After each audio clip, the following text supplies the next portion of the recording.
پیارے دوستو، جب رمضان کا نام لیا جاتا ہے تو ہمارے ذہن میں روزہ، نماز، تراویح اور افطار کی تصویر آ جاتی ہے، لیکن بہت کم لوگ یہ سوال کرتے ہیں کہ اللہ تعالی نے اس مہینے کو باقی مہینوں سے الگ کیوں بنایا؟ اگر مقصد صرف بھوکا اور پیاسا رکھنا ہوتا تو یہ حکم کسی بھی مہینے میں دیا جا سکتا تھا، لیکن رمضان کو چنا گیا، اور یہ چناؤ یوں ہی نہیں تھا۔ قرآن مجید خود اس کی وجہ بتاتا ہے کہ اسی مہینے وہ کتاب نازل ہوئی جو انسان کو صحیح اور غلط کے درمیان فرق سکھاتی ہے، یعنی رمضان اصل میں انسان کی سوچ کو صحیح دشا دینے کا مہینہ ہے۔ اب یہی سے ایک اہم سوال پیدا ہوتا ہے کہ کیا روزہ صرف امت محمدی کے لیے ہے یا یہ عبادت انسانیت کے ساتھ شروع ہوئی تھی؟ قرآن اس پر کوئی شک نہیں چھوڑتا جب صاف کہتا ہے کہ اے ایمان والو، تم پر روزہ فرض کیا گیا جیسے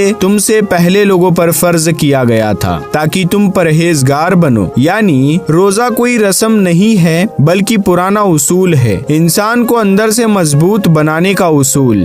اب اگر ہم اتہاس کی طرف دیکھیں تو سب سے پہلے حضرت آدم علیہ السلام کا ذکر ملتا ہے۔ زمین پر آنے کے بعد انسان کو صرف نئی دنیا نہیں ملی بلکہ ذمہ داری بھی ملی۔ ایسے وقت میں حضرت آدم علیہ السلام ہر مہینے 3 دن روزہ رکھتے تھے، چاند کی 13، 14 اور 15 تاریخ۔ ان روزوں کا مقصد صرف توبہ نہیں تھا بلکہ اللہ کی طرف لگاتار لوٹتے رہنا تھا، یعنی روزہ انسان کو یہ احساس دلاتا ہے کہ غلطی کے بعد دروازہ بند نہیں ہوتا۔ اب سوال یہ ہے کہ کیا وہ سحری کرتے تھے؟ اس وقت روزے کا نظام ہماری امت کے جیسا نہیں تھا، لیکن روزہ صبح سے پہلے کھانے کے بعد ہی شروع ہوتا تھا۔ ہماری امت کو سحری میں خاص برکت دی گئی اور نبی کریم صلی اللہ علیہ وآلہ وسلم نے اسے سنت بنایا۔ یہی فرق ہے عام روزے اور امت محمدی کے روزے میں۔ پھر حضرت نوح علیہ السلام کا دور آیا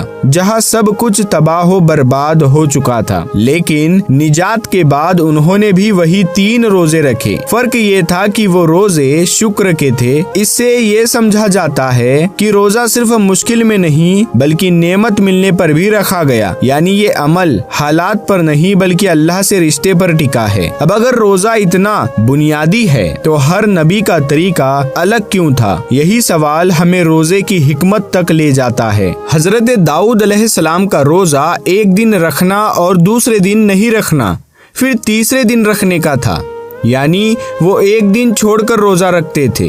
اس کا مطلب یہ نہیں کہ زیادہ روزہ بہتر ہے، بلکہ یہ کہ انسان اپنی طاقت اور ذمہ داری کو سمجھ کر عبادت کرے۔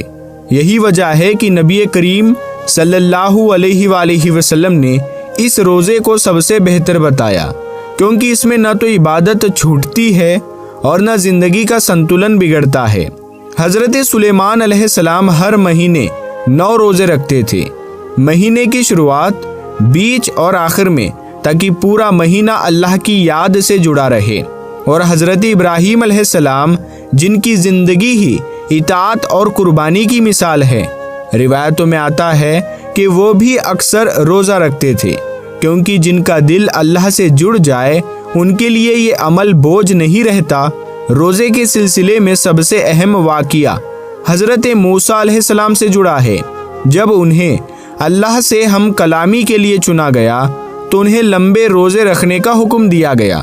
اس سے یہ بات سامنے آتی ہے کہ روزہ صرف جسم کو نہیں بلکہ روح کو تیار کرتا ہے، اور جب انہوں نے اپنی طرف سے معمولی بدلاؤ کیا تو انہیں اور روزے رکھنے پڑے۔ اس سے یہ سبق ملتا ہے کہ عبادت میں اپنی پسند سے زیادہ اہم اللہ کا حکم ہوتا ہے۔ اور پھر حضرت مریم رضی اللہ تعالی عنہا کا روزہ آتا ہے، جو کھانا پینا چھوڑنے کا نہیں بلکہ بات چیت سے رکنے کا تھا، یعنی کبھی کبھی اللہ تبارک و تعالی انسان سے یہ چاہتا ہے کہ وہ اپنی زبان کو روکے، کیونکہ بہت سے گناہ وہی سے شروع ہوتے ہیں۔ اب سوال یہ اٹھتا ہے کہ جب روزہ پہلے سے موجود تھا تو رمضان کو ہی کیوں چنا گیا، اور کیوں امت محمدی کو پورے 30 دن روزے دیے گئے؟ کیا اس کی وجہ صرف تعداد تھی یا اس کے پیچھے کوئی گہری تربیت تھی؟ کیونکہ جس امت کو آخری پیغام اٹھانا تھا اسے سب سے مکمل ٹریننگ کی ضرورت تھی۔ اور یہی بات ہمیں اس دور کی طرف لے جاتی ہے جب مدینہ میں اسلام صرف عبادت نہیں بلکہ ایک پورا نظام بن رہا تھا۔ مدینہ کے اس دور میں جب اسلام ایک مکمل نظام کی شکل اختیار کر رہا تھا، اللہ تبارک و تعالی نے امت محمدی پر رمضان کے روزوں کو باقاعدہ فرض کیا۔ روایتوں کے مطابق یہ حکم ہجرت کے قریب 1.5 سال بعد 10 شعبان سن 2 ہجری میں نازل ہوا۔ یہ وہی وقت تھا جب نماز، زکوٰۃ اور دوسرے احکام بھی ترتیب کے ساتھ مکمل کیے جا رہے تھے۔ روزہ صرف عبادت نہیں بلکہ ایک پوری تربیت کا حصہ تھا، کیونکہ جس امت کو آخری پیغام اٹھانا تھا اسے صبر، اطاعت اور نفس پر کنٹرول سیکھنا ضروری تھا۔ اس سے پہلے بھی لوگ روزہ رکھتے تھے، لیکن رمضان کے پورے 30 روزے صرف اسی امت کو دیے گئے۔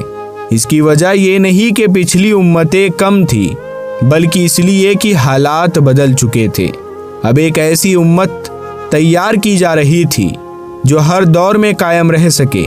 اس سے پہلے یہودی قومیں 10 محرم یعنی یوم عاشوراء کا روزہ رکھا کرتی تھی۔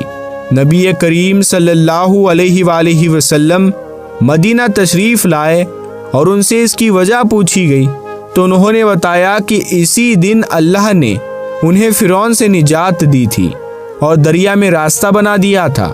اس پر نبی کریم صلی اللہ علیہ وآلہ وسلم نے فرمایا کہ ہم موسیٰ علیہ السلام سے زیادہ حقدار ہے۔ پھر مسلمانوں کو بھی یہ روزہ رکھنے کا حکم دیا گیا۔ بعد میں جب رمضان کے روزے فرض ہوئے تو عاشوراء کا روزہ سنت کے درجے میں آ گیا۔ اس سے یہ بات صاف ہوتی ہے کہ اسلام پچھلی امتوں کی سچی عبادتوں کو ختم نہیں کرتا بلکہ انہیں صحیح مقام دیتا ہے۔ اب یہاں ایک اہم سوال اٹھتا ہے کہ رمضان میں آسمان کے دروازے کھلنے کا کیا مطلب ہے؟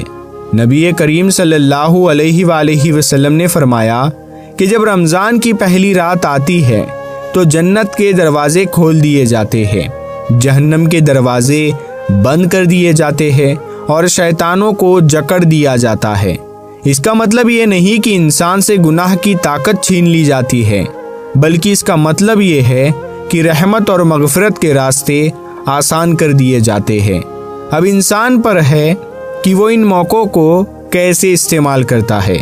روزے کا اصلی مقصد یہی ہے کہ انسان صرف پیٹ نہیں بلکہ اپنی آنکھ، کان، زبان اور سوچ کا بھی روزہ رکھے۔ اس لیے نبی کریم صلی اللہ علیہ وآلہ وسلم نے صاف فرمایا کہ جو شخص روزہ رکھ کر بھی جھوٹ اور بری بات نہیں چھوڑتا، اللہ کو اس کے بھوکے رہنے کی کوئی ضرورت نہیں۔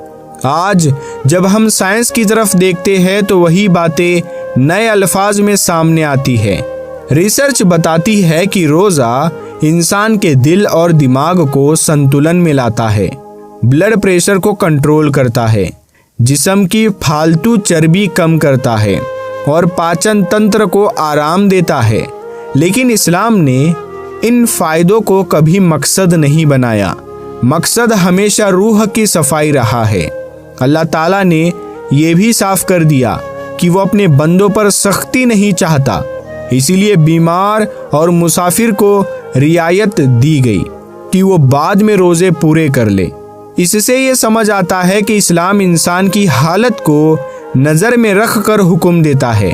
اب اصل سوال یہ ہے کہ کیا ہم رمضان کو صرف ایک روٹین سمجھ کر گزار دیتے ہیں یا اسے اپنی زندگی کی دشا بدلنے کا موقع بناتے ہیں؟ ہر رمضان آتا ہے اور چلا جاتا ہے، لیکن کامیاب وہی ہے جس کا رمضان اس کے بعد بھی جاری رہے، جس کی نماز بہتر ہو جائے، جس کی سوچ صاف ہو جائے، جس کی زبان میں احتیاط آ جائے اور جس کے دل میں اللہ کا ڈر بیٹھ جائے۔ روزہ ہمیں یہ سکھانے آتا ہے کہ اگر ہم اللہ کے لیے حلال چیز چھوڑ سکتے ہیں تو حرام چھوڑنا تو اور بھی آسان ہونا چاہیے۔ یہی وجہ ہے کہ روزہ صرف ایک مہینے کی عبادت نہیں بلکہ پورے سال کی تیاری ہے۔ آخر میں اللہ تعالیٰ سے یہی دعا ہے کہ وہ ہمیں رمضان کو صرف رکھنے کی نہیں بلکہ سمجھنے کی توفیق عطا فرمائے، ہمارے روزوں کو صرف بھوک اور پیاس نہ بنائے بلکہ تقویٰ کا ذریعہ بنائے، ہماری غلطیوں کو معاف فرمائے اور ہمیں ان لوگوں میں شامل کر دے جن کے لیے رمضان زندگی بدلنے کا سبب بن جاتا ہے۔ اگر یہ بات آپ کے دل تک پہنچتی ہو تو سمجھ لیجئے کہ پیغام پہنچ گیا۔ اسے دوسروں تک پہنچائے تاکہ یہ فائدہ آگے بھی جائے اور اللہ ہم سب کا مددگار ہو۔